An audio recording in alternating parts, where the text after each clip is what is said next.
Ràdio de la Universitat d'Alacant. Tu voz creativa, Rigurosa y divertida.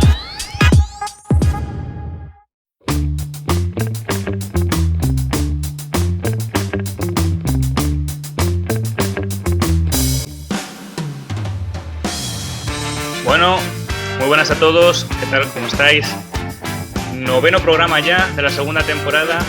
Hoy nos visita don Rafael Zurita Aldeguer, catedrático de Historia Contemporánea y miembro de la Universidad de Alicante. Muy buenas.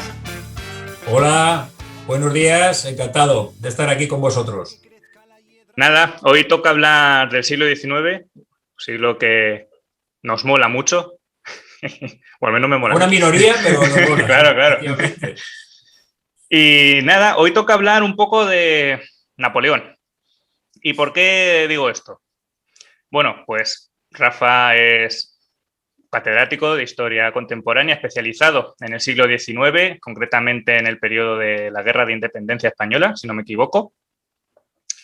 Y es miembro de honor de la Asociación Fusiles SASEG Madrid, asociación con la que nosotros solemos colaborar ya desde hace unos cuantos meses y que recientemente ha publicado que el próximo 5 de mayo, espero que cuando se publique esto, pues si es antes, pues podáis ir a verlo y si no, pues que haya salido bien toda la presentación, de la revista, espero pronunciarlo bien porque mi francés es muy de Leganés, L'Aigle o L'Aigle.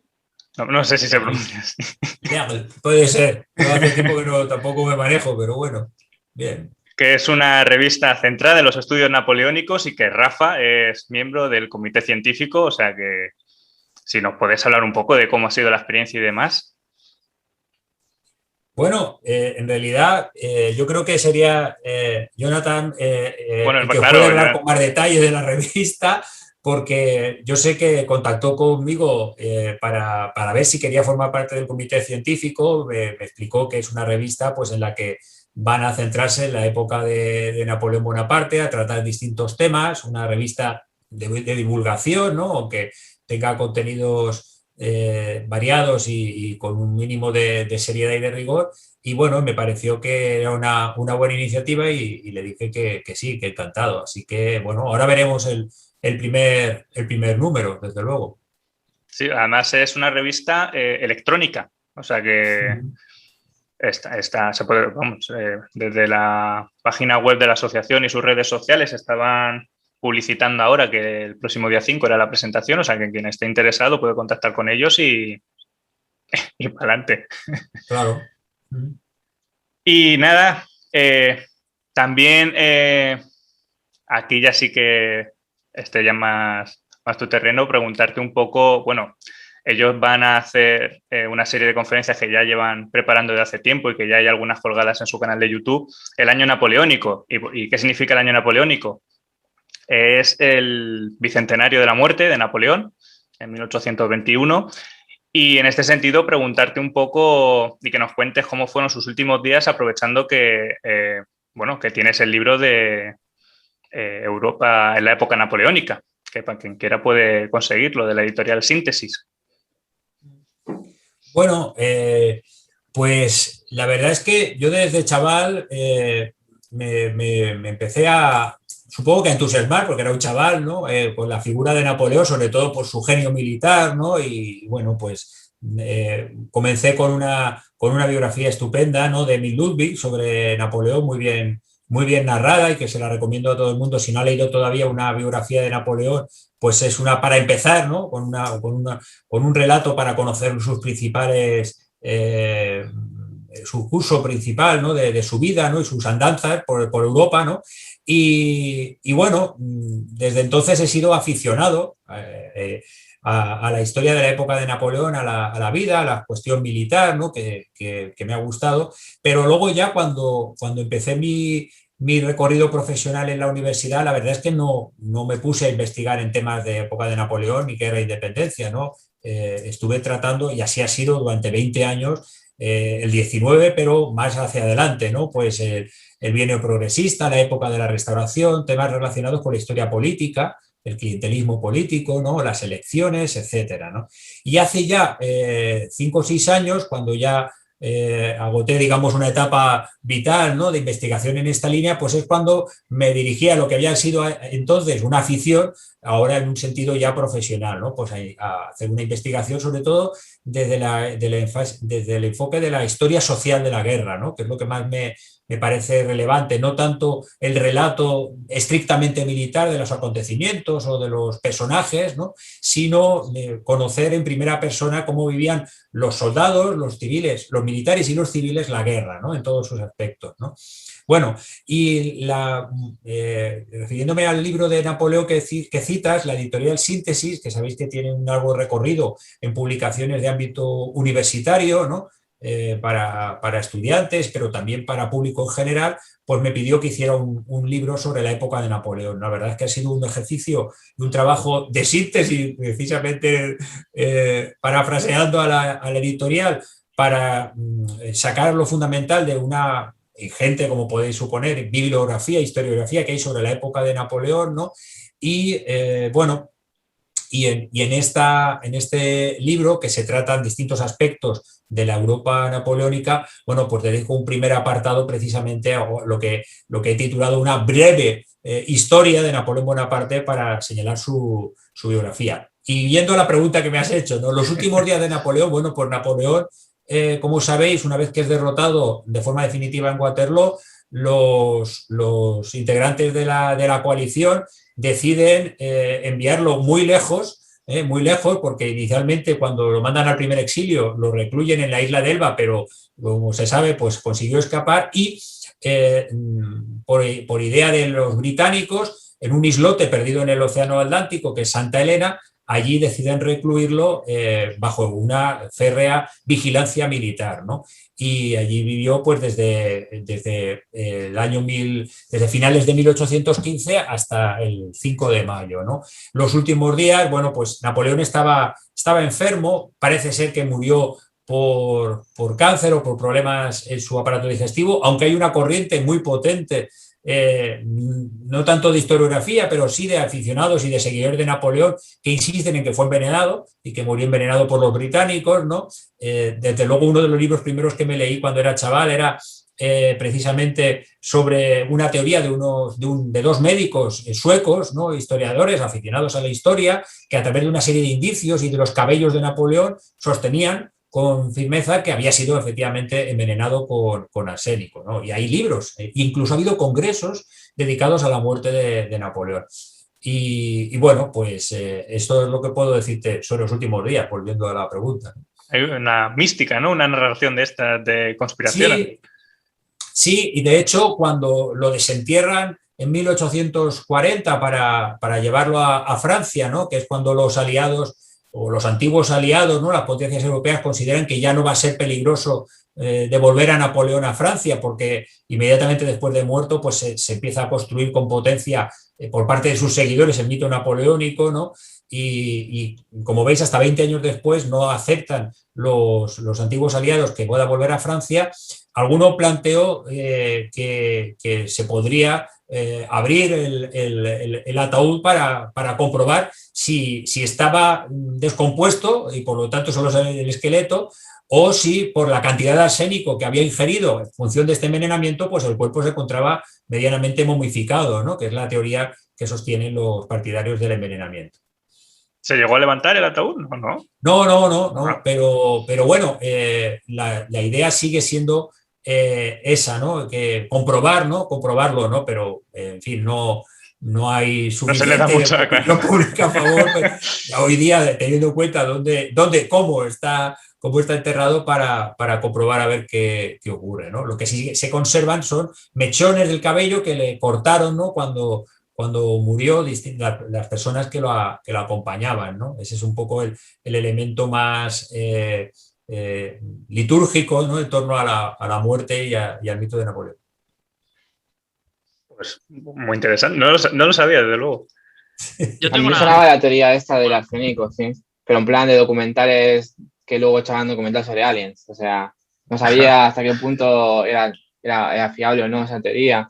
Pero también había visto esto de que se hablaba mucho de que Napoleón en los cuadros, en los retratos, siempre sale con la mano metida dentro del traje, que se toca el estómago, que si sufría Sí, de tiempo el dolor del estómago, algún tipo de úlcera o algo así.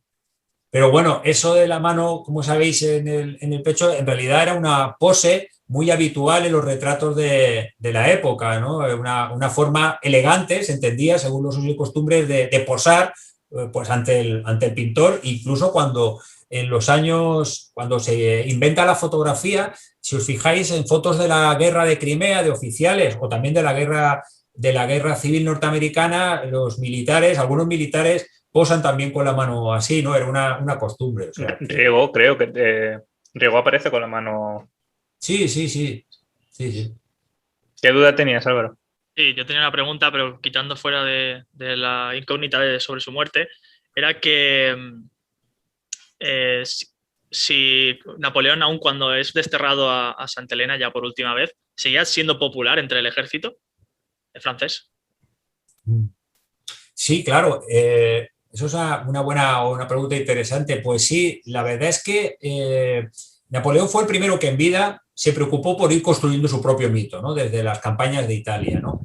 Y desde luego tenía una relación muy especial con sus soldados, desde el soldado raso hasta los generales, y en general había un sentimiento de admiración hacia Napoleón por parte de los militares o de los que habían formado parte del ejército. Cuando terminan las guerras napoleónicas, se disuelve buena parte del ejército de Napoleón, muchos de los veteranos van a ser precisamente promotores del mito de Napoleón, ¿no? Como el gran general derrotado, pero derrotado en el último minuto y que fue derrotado porque osó desafiar a toda Europa, y fue derrotado porque se unieron todas las potencias europeas, si no de ninguna manera podría haber sido vencido, etcétera, ¿no? Por lo tanto, sí, a partir de la muerte de Napoleón, y cuando se publica el Memorial de las Casas, ¿no? Ese diario sobre los pensamientos de Napoleón que había dictado, ¿no? Al comienzo de su exilio, pues bueno, el mito va a ir creciendo, el mito favorable, porque estará luego el antimito, evidentemente, igual de potente, no lo perdamos de vista, el favorable, desde luego, muy difundido por sus veteranos. Es que me resulta bastante curioso que su destierro, su exilio a una isla pues apartada y demás, es como que lo quieren separar lo máximo posible de Francia y del ejército francés, porque me da la sensación de que es capaz de movilizar otra vez masas y me da la sensación de que tienen un poco de miedo a su figura, realmente, a su capacidad de movilizar y Sí, que volviese sí. a repetir. Claro, ese es el objetivo, evidentemente, porque ya les había hecho una jugada escapando de Elba, pero Elba, claro, está muy cerca de Francia, ¿no? Entonces, los británicos dicen, no, nosotros nos encargamos. Y de hecho, pues había barcos de guerra que estaban continuamente patrullando alrededor de la isla. Hubo algunos intentos, algunos proyectos, bueno, más que intentos físicos no, pero sí proyectos de rescatarlo y mandarlo a Estados Unidos, que es donde Napoleón quería haber ido, ¿no? Y donde lo pretendió, pero no lo dejaron, desde luego, ¿no? Y el gobernador, Hudson Lowe, tenía órdenes de todos los días comprobar personalmente que Napoleón estaba en su casa o cerca de su casa, estaba bajo control, ¿no? Desde luego. Pero me surge la pregunta de que si Napoleón era más peligroso muerto que vivo, porque viendo los esfuerzos que suponía mantenerlo con vida, ¿por qué no lo mataron, digamos, o por qué no lo colgaron o algo? Bueno, yo creo que era más peligroso como se vio en vida y al frente de un ejército que muerto, eso desde luego, ¿no?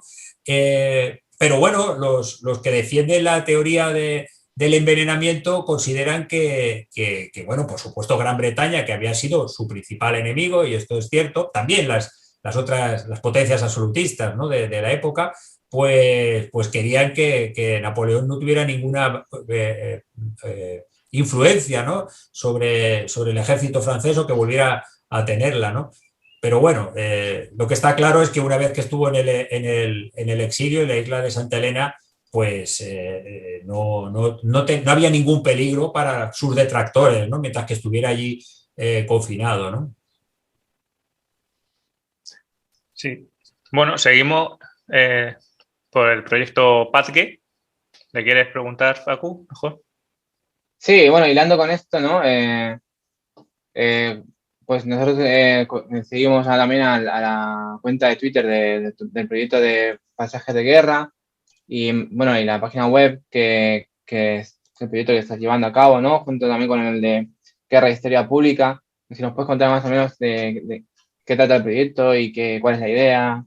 Sí, bueno, este proyecto, ¿no? Que con el acrónimo es PADGUE, ¿no? Paisajes de Guerra, es un proyecto de la Universidad de Alicante con financiación privada de la Fundación BBVA, que nos lo dio dentro del área de Humanidades Digitales. La Fundación BBVA convoca anualmente unas ayudas para proyectos de investigación en 5 líneas. 4 son, podríamos decir, 100% científicas y una quinta, que es esta de Humanidades Digitales, que como veis es interdisciplinar, ¿no? Y bueno, presentamos un proyecto entre 160 propuestas, eligieron 5, una de ellas fue el nuestro, y tiene como objetivo, pues, a través de la web semántica que hemos diseñado, ¿no? Que además se puede encontrar en Google con facilidad, puesto que la URL es patrimonio-paisaje-guerra.es, y si lo buscáis en el navegador enseguida os aparecerá. A través de esta web semántica y los recursos que contiene, que son recursos etiquetados, geolocalizados, relacionados, por un lado, y unos reportajes audiovisuales, pues poner en valor el paisaje cultural de los campos de batalla de la Guerra de la Independencia española. Una selección, evidentemente, los más destacados son los que consideramos más relevantes. ¿De qué manera? Pues mostrando los elementos materiales que se conservan hoy día, los lugares de la memoria, pero también la iconografía en donde se representan estos paisajes, ¿no? A través de los personajes que protagonizaron estos hechos bélicos, ¿no? Y lo que hacemos es, bueno, crear una serie de rutas. También hemos diseñado una app para turismo de historia que ya se puede utilizar, se puede descargar, ¿no? En Play Store. Y con todo ello, bueno, mostrar a la sociedad, porque al final es un proyecto de una universidad pública, lo que pretende es llevar a cabo una transferencia de conocimiento, mostrar cómo hay unos lugares que pueden ser conocidos, que pueden ser reconocidos, que pueden servir para pasar un día o una tarde o una mañana desarrollando un paseo por entornos rurales urbanos y sobre todo con un mensaje de fondo que es importante, es decir, que nuestra explicación, nuestro conocimiento acerca del patrimonio relacionado con la guerra de 1808-1814 pretende mostrar lo malo y todo lo que reporta de destrucción humana y material en una guerra para apoyar una cultura de la paz, ¿no? Este es al final el primer y el último objetivo, podríamos decir, del proyecto. Sí, además, desde la página web hay diversas conferencias, ¿no?, que se han ido organizando a través del proyecto, que están colgadas y de acceso a todo el mundo para también completar, ¿no?, lo que te aportan los recursos que se ofrecen en la web y la app, pues si luego quieres también ver las conferencias, ¿no? De hecho, bueno, la última fue sí, la semana pasada, creo. O sea, la semana pasada. La ayer. última fue ayer. Claro, ayer. Bueno, es la última actividad que hemos hecho dentro del proyecto, un ciclo de conferencias, 4 conferencias en función de un acuerdo con el Mando de Operaciones Especiales del Ejército de Tierra, aprovechando que está muy cerquita de la universidad, ¿no? Entonces, bueno, organizamos 2 conferencias que han impartido militares y 2 conferencias que hemos impartido civiles, ¿no? La primera la dio el general en jefe del MOE, ¿no?, para hablar de la cultura de defensa, que es un tema que a mí me parece interesante que se pueda conocer, que muchas veces no se conoce, para distinguir cultura de defensa, cultura de guerra y cultura de paz, ¿no?, que son los 3 conceptos, ¿no? Digamos que se pueden enfrentar dialécticamente y muy interesantes, ¿no? Y luego las otras 3 ya centradas específicamente en la guerra de independencia. Una primera que di yo en el cuartel general sobre los lugares de la memoria. Esta no se grabó y no, en fin, no hay manera de verla, a menos que yo me ponga otra vez delante de la cámara, esta vez con mejor suerte para poderla dar. Y las otras 2 sí, porque se dieron en la sede de la Universidad de Alicante, una sobre la defensa de la ciudad en 1812 y la de ayer, que la dio la de la semana pasada, la dieron 2 militares, el comandante Baguene y el capitán reservista García Monllor, y la de ayer la dio mi compañero Juan Antonio Mira, que bueno, hablaba precisamente de los paisajes de guerra, de qué es un paisaje de guerra, un paisaje cultural, con ejemplos relacionados precisamente sobre el proyecto. Bueno, también que le tuvimos aquí de invitado, Daniel Aquillué, que estuvo colaborando, ¿no? También con el tema de los sitios de Zaragoza, que sacó recientemente el libro, también ha participado, ¿no?, en el proyecto. Sí, sí. Un libro, por cierto, que recomiendo. Ya he empezado a leer y se lee muy bien, me está gustando sobre los sitios de Zaragoza. Además, de hecho, me he comprometido a hacer una reseña para la revista nuestra del departamento, Pasado y Memoria, que supongo que se publicará pues, en el segundo semestre, saldrá.